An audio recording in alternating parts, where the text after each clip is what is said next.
Fantastic released a new gameplay trailer last week for their upcoming zombie survival MMO the day before. The footage itself was a tad underwhelming for a game that up until recently was supposed to release less than a month from now. Even so, I hadn't originally planned to make a video covering this gameplay showcase. Yeah, it wasn't great, it seemed bare bones and a bit underbaked, but for the most part, it's what I expected. In some ways, it was even better than I expected, which tells you where my expectations were sitting at the time, and I figured I've said basically all there is to say about this game in my coverage thus far, so I kind of plan to just settle into wait and see mode, like wait until the November release, or wait until some beta test, or wait until some other major update takes place. You focus my energy on other games and other things that I want to talk about here on the channel. Well, plans changed when people started pointing out some odd things about the trailer, such as a few store-bought assets that they didn't even bother touching up, just plopping them into the game without a single change. The fact that there looks to be a single animation cycle for zombies when they aggro the player. They all stomp their foot in identical fashion at an identical stance before charging. The overall lack of mechanics across the board, a lack of anything going on. Like, where are the other players? Why are there only 15 zombies in this whole 10 minutes of gameplay? No events or just things happening in the world? Is there anything to do beyond walking, looting, and two-shotting zombies that appear to be basically threatless? But specifically, what most caught my attention and spurred me wanting to make this video was the short sequence at the very beginning of the trailer. Easy to miss, it was only a few brief seconds, but it looked very, very familiar. Turns out it looked familiar because it is nearly an exact one-for-one, shot-for-shot copy of Call of Duty's Black Ops Zombies trailer. Other than the fact that it was made in the Unreal Engine using assets for the day before, everything is identical. The exact same shot composition, the exact same style, the exact same sequence. It is just a straight ripoff, or as some may call it, an inspiration. And that is a common theme. From the very first reveal, the day before has had many inspirations. The immediate obvious comparison when the game was first revealed that people made came from the visuals and the setting, looking quite similar to The Division. Although that one is easy enough to wave off, as it's just a realistic looking game set in a modern day post-apocalyptic city, modeled off of, say, some place like New York or Boston. Unless you're going with some like heavily stylized visuals or graphics, a lot of games in this setting that are meant to look realistic with modern day tech, they're just gonna look exactly like this, so fair enough. And then there was the logo, which looked familiar at first glance because it's pretty much identical as the font type and styling with this distressed markings as The Last of Us. This was a little strange, but not too crazy. Naughty Dog doesn't own this font after all, but given that they are similar games, both being zombie titles, it did feel a tad on the nose, but again, it's sort of easy to shrug off. But really, it was once a lot of the day before's marketing material started coming out that things seemed a bit too similar to be pure coincidence or just to be referential. Take this shot, for example. You've got a character walking down a city street. It's pretty innocuous, right? Sort of like the visuals and setting, we can write this off because it's just a character walking down the street of a large city. But it's the composition of the whole thing that make it pretty plainly ripped off from the concept art of The Division. The angle of the shot in relation to the road, to the buildings, and to the skyline, the placement and the stance of the character who's in the foreground, as well as the other character in the background standing similarly right next to a vehicle. It's pretty obvious the inspiration they had when making this concept art for the day before came directly from this concept art for The Division. And there's actually quite a few other examples very similar to this. Some of them less obvious, like this screenshot here of a player being approached by zombies in a police station. It looks a heck of a lot like this screenshot from Resident Evil. I think the one that was most blatantly obvious and really told me they're clearly just ripping this stuff off is this particular shot of vehicles driving through snow on an incline with this dense forest in the background. This is quite clearly straight ripped off by this near identical looking shot from the game SnowRunner. But it doesn't even end there, because also in that sequence, the second half of of it looks to be directly copied from a short sequence from the Last of Us launch trailer, which, just like the COD Zombies trailer example, this is directly the exact same sequence, the exact same things that are happening, the exact same framing, everything is the same. It's one thing to just take inspiration from other games, to reference them or even pay homage. Like if you respect a game and you want to reference it here and there, that's understandable. It happens. It's not too crazy. But it's an entirely different thing if you're just literally straight ripping off the hard work and effort of other development teams, which is plainly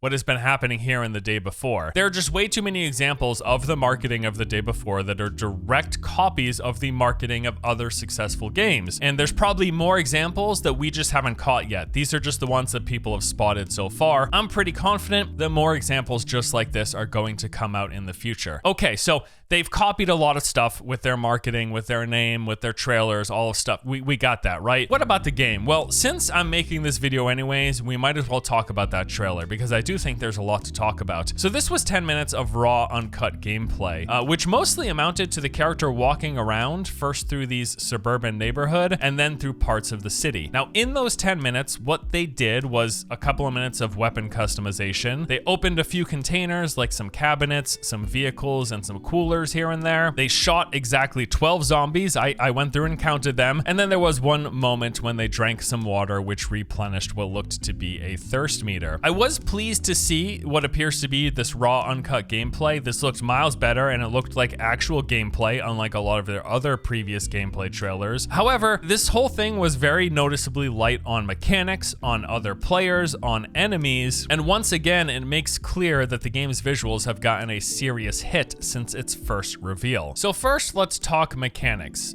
There just wasn't a lot going on. What we saw was walking, shooting, looting, drinking, and weapon customization. That appears to be the extent of what players can do in the game. Mechanics-wise, it's pretty bare bones. I would say that this light level of mechanics, it just feels very dated. It's sort of what we expected from the zombie survival games from like 10 or so years ago. We're talking things like DayZ, H1Z1, and even the absolute mess that was the game War Z. These were games with really simple, minimal levels of systems that you can engage with, which were good enough back in the day because of the thrill that came from engaging with enemy players, combined with these brutal survival mechanics of losing everything if you happen to die. That was fun enough in and of itself. But when you take a look at modern day zombie survival games, they've just come a long way, offering way more depth of things to do. I mean, you got examples like State of Decay 1 and 2, World War Z, The Division, while not a zombie game, is still this post-apocalyptic open world MMO, where there's a ton of stuff going on, a ton of systems to engage with, and a lot of liveliness to the environment. Heck, even 7 Days to Die, which at this point is like over 10 years old, has way more going on with like deep crafting, with base building, with tower defense, and tons of sandbox elements. And when you compare these modern day zombie survival games to what you can do in The Day Before, which again amounts to walking around, looting containers, shooting, crafting and weapon customization, and eating and drinking, I just think that this base level alone isn't going to cut it. It's just not going to be enough. Now it can be, like some of these modern zombie games that I referenced do have way more mechanics, but they're also mostly like single or small scale multiplayer, whereas The Day Before is being called an MMO. And if it truly lives up to being an MMO, if there are a large number of players or NPCs in any given server, these extremely light levels of mechanics and systems, they could be enough. The problem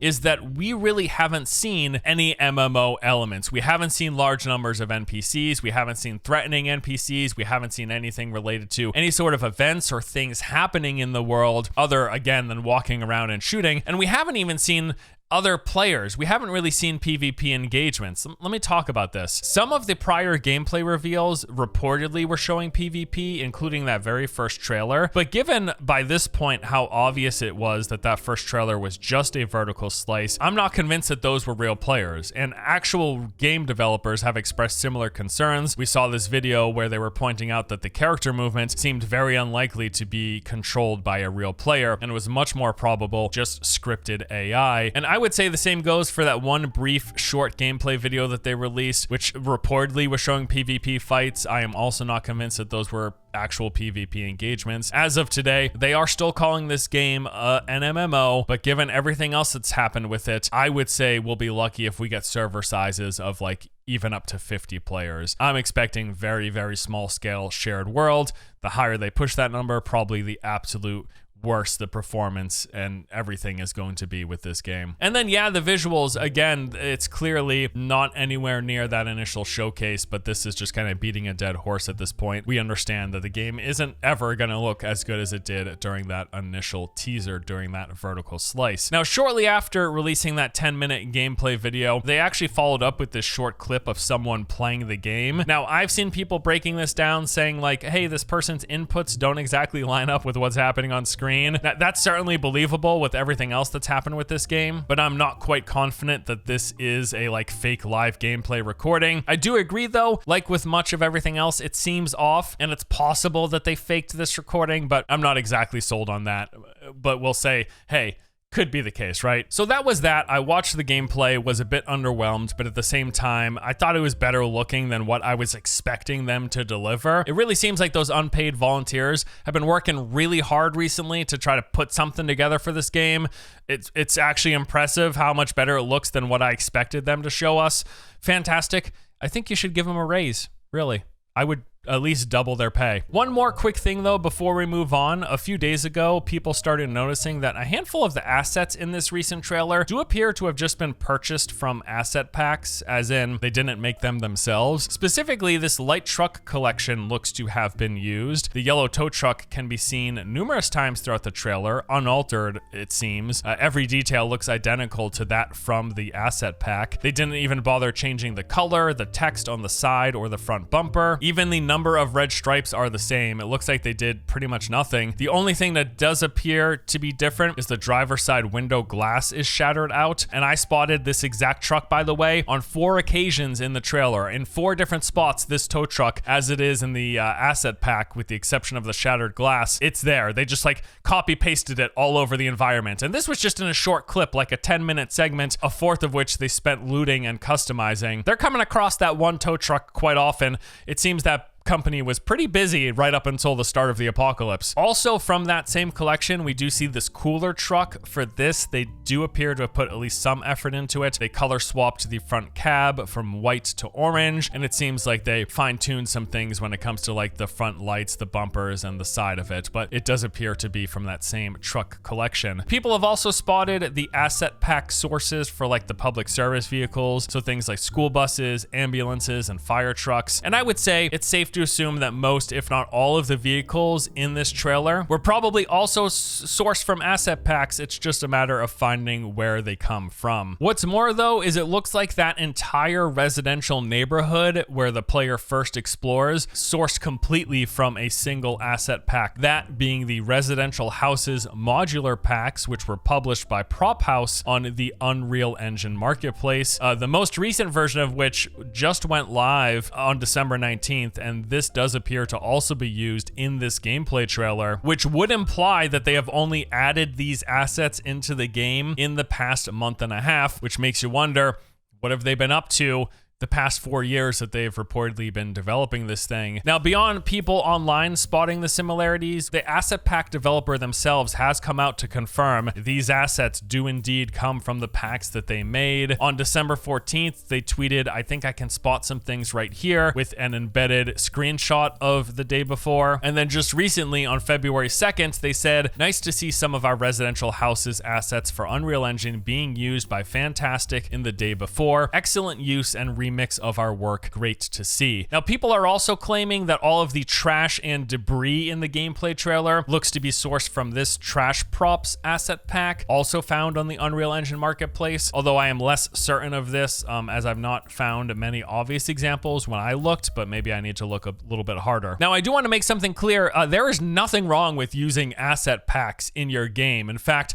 It is why they exist. Like, people put these packs together for developers to buy and use. It is the entire point of the Unreal Engine and other similar marketplaces. It's basically kind of like freelancing parts of the asset development process. This is not uncommon. In fact, one prime example would be PUBG. Most of that game, when it came out, was just an asset flip. They purchased asset packs, put them together in their game, and it subsequently became one of the biggest battle royales on the market. It's not unheard of. It's not even really wrong in any sense at all. There's nothing wrong with using asset packs. Again, it's why they exist. In fact, as a player, I don't even care if a company is buying most or all of the assets in their game. If there is a good game there, if it's fun to play, if it mechanically feels good, if the premise is sound and there are good systems, it doesn't matter to me if someone else made the assets. But in the case of the day before, I am not confident in the slightest that the gameplay systems, mechanics, and everything within it, the experience of playing, will offset the fact that they are also apparently just flipping assets on top of it. I think the real thing to consider when we talk about this, because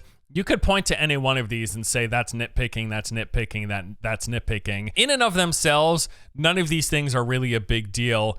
It's when you add them up. Like, the fact that their logo font is the same as The Last of Us, not a big deal. The fact that they've got screenshots and artwork with the identical framing of existing games like The Division, Resident Evil, and SnowRunner, not a big deal. Store-bought assets which appear barely touched up and just plopped in the world, not a big deal. The fact that they delayed their game a month from launch, not once but twice, the first time to upgrade to UE5, despite which, by the way, the game's visuals degrade with every update, it seems, and the second time because of this trademark dispute. Speaking of that trademark dispute, they reportedly didn't know about this, forcing them to remove the game from Steam, delay the launch by 8 months, and then push back the gameplay reveal, which later, by the way, we did find out, since the entire trademarking process is public, you can go look it up yourself right now. They absolutely knew that this trademark thing was an issue, likely back in August, if not at the latest in November, when they were sent a notice that their trademark was not being approved. And then, just a few days after they say the trademark dispute was the reason for delaying the game and not revealing the gameplay trailer, they sat down and spoke to IGN and said, hey, we were actually planning to delay the game prior to the trademark thing, which then means that that entire statement they published about trademarks being the reason for all those things, that was just a lie.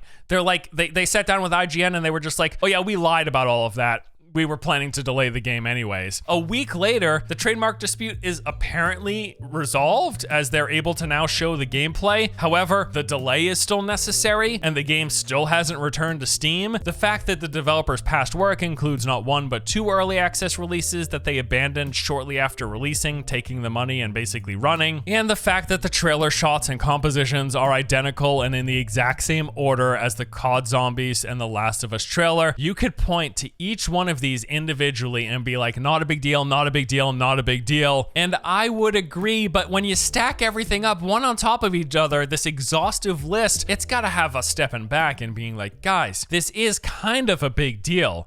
But is it a big deal, really? Like, what's the fuss? After all, this is just an upcoming zombie game from a small indie developer who, as we mentioned, does have a bad history of games, so why are we expecting anything? And we've seen a lot of games come and go on Steam like this, many of which were bad, so who cares if they're copying a bunch of stuff? Who cares if they're using store-bought assets and barely changing them? Who cares if they're constantly lying? Who cares about any of this? Well, a lot of people, apparently. In all my years, 10 plus years on this platform of talking about games, I have not followed a story about a game from such a small indie studio with such a poor history that we should have zero expectations from, that so many people seem to be so invested in. And I think it really boils down to 2 major things. The first is there's just huge interest in this concept, the idea of a brand new, good-looking, open-world zombie survival MMO. A lot of people find that appealing. And the second thing is, yes, that initial trailer looked really good, which got people really excited. Personally, my interest stems not only from, yes, I would like a new game in the genre, but also just by how absurd everything is. Like, initially it was pretty simple. I thought, wow, this is a really good looking trailer for a game from a studio who's not made really good looking games before. That's pretty surprising. But then as time has passed and more has been revealed and more things have come out about the developer, about about the game itself. It all has just gotten crazier and crazier. Just when I think it can't get any weirder, it gets weirder at every turn. Something else I do think we should keep in mind is situations like this are gonna happen more and more often in the future, almost solely thanks to how good looking Unreal Engine 5 is in particular. Combine that with the high quality asset market, there will absolutely be more small studios putting out trailers for games that look phenomenal, that are getting people to think this was made by some massive AAA studio, that are almost certainly going to not live up to expectations. Many of them. Some of them certainly will. We will get games by small studios that look great and play great, but we're also going to get a lot of trash. You can pretty much guarantee it. I do see a lot of claims about this game being fake, saying that it won't release, and I understand the sentiment. And I would believe it even if the studio hadn't already developed and published games. Now, they did that, but then they abandoned the first 2 early access releases, and they do have a game up and running on Steam right now. It's not a good game, it's got mixed ratings, but it exists, it is there, and people are playing it. So yeah, I do think they're gonna release this thing, right? It's just gonna be expected to be garbage. It would be surprising if it wasn't. This thing was supposed to release in under a month. The gameplay that they showed